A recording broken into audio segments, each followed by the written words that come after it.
Alright, welcome to a new episode of I have still no idea what I'm going to call this podcast training ground.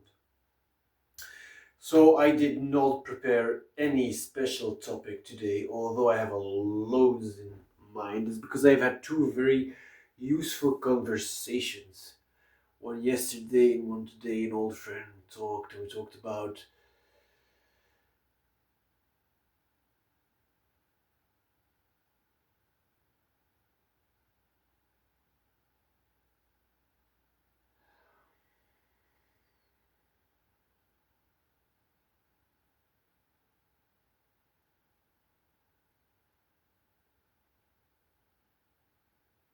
the power of silence. No, I'm joking.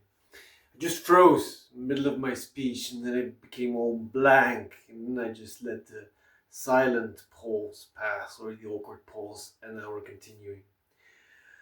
Because I'm thinking about what we were talking and it's about trauma of before that you want to be a good person, that you don't have to chase money, but you do want your needs met, especially when other things are happening.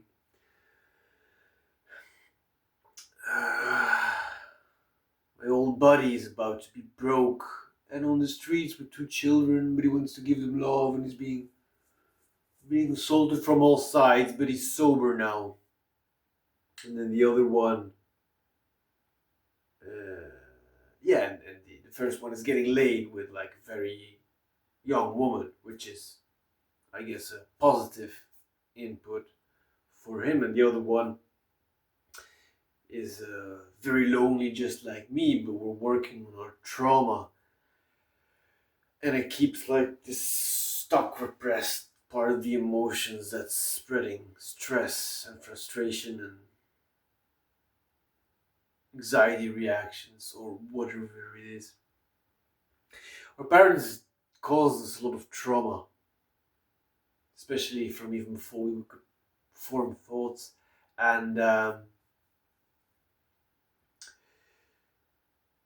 they hide the ladder. They focus on money, they argue a lot, they bring us up in a bad household. I mean, there was money, but there was nothing else. And there was just all stress and frustration and anxiety. And they passed that over onto their children. And then they don't want to talk about it because they don't understand it. I mean, they have no blame. They wash their hands in innocence.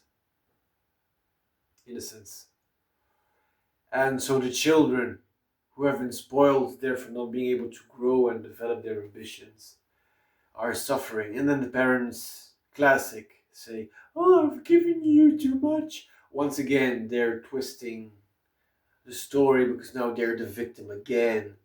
There's a rot in my parents, both of them, my mother, my father. There's like a deep, filthy rot, and I do as they age. I see karma is coming for them, but I can't really be involved anymore because they've not done the right thing over and over, and they keep denying, and the younger generation, keep saying, "Oh, it's our parents, our grandparents. We have to forgive them." No, they were wrong. They are spoiled, entitled, crazy brats who were born and raised lucky, and they have taken a very big air of themselves, and they have very little humility and very little grace, and they fucked up their children with their selfishness and their sin. And we must not make the mistake to do the same thing. So, as I just heard from Owen Cook, it's a blessing, because to go to the bottom, to fall to the bottom, gives you the chance to do it on your own. And that is a self-respect. A psychic self-respect. A weird one. What class are we born? What do we like? What are we interested in? And I think my job now is to let go of my parents, obviously. Start a new chapter, a new life, emotionally and spiritually. make the money myself, but that is not the end goal. The end goal is to not really go into money. The end goal is to go into the creative arts, into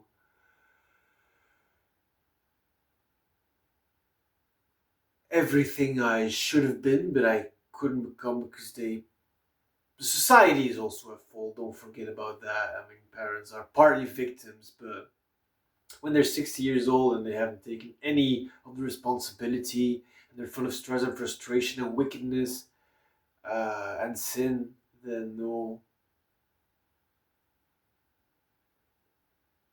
I mean, they're not to be forgiven.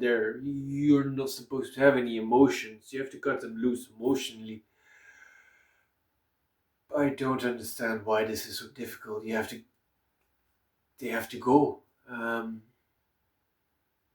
And the child is to build a new life, obviously.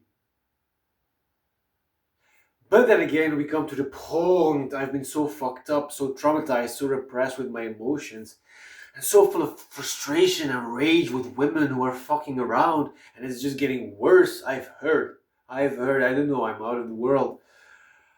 It's getting worse and worse, apparently. But okay, so whatever, it is what it is. Maybe it's my karma. But then the thing is, it's very hard to build your own life when you're super traumatized and frozen and stuck in like the horrors and traumas and terrors, the past of trauma after trauma after trauma, and the bullying of the past. It's not. You first have to like completely unravel that Gordian knot. And then when you've unraveled the Gordian knot, you have to also deal with the Hydra heads who have grown a life on their own because of that trauma. So not only are you dealing with the original trauma, you're dealing with even more fucked up trauma that was created out of that trauma and exists now as well in your psychic realm of being and emotions and spirituality. I'm finding I'm this the tree of life is growing again. There's still rot and sin and problems and stress and frustration, but I've unraveled a lot. And the only question is, how long can I keep up? How long before I fall? How long before I get a new opportunity to rebound? I just have to keep pushing. And in the end, what we're looking for is this shadow flame. This well, not per se shadow, but you have the flame and the shadow flame, whatever, dark side, light side, good, yin yang, the balance, which makes you want to live and do useful stuff, and not makes you be depressed, nihilistic, and resentful and running away. So we are keeping up to date with our promise. 144 videos, one every day, 3 to 5 minutes. See you in the next one.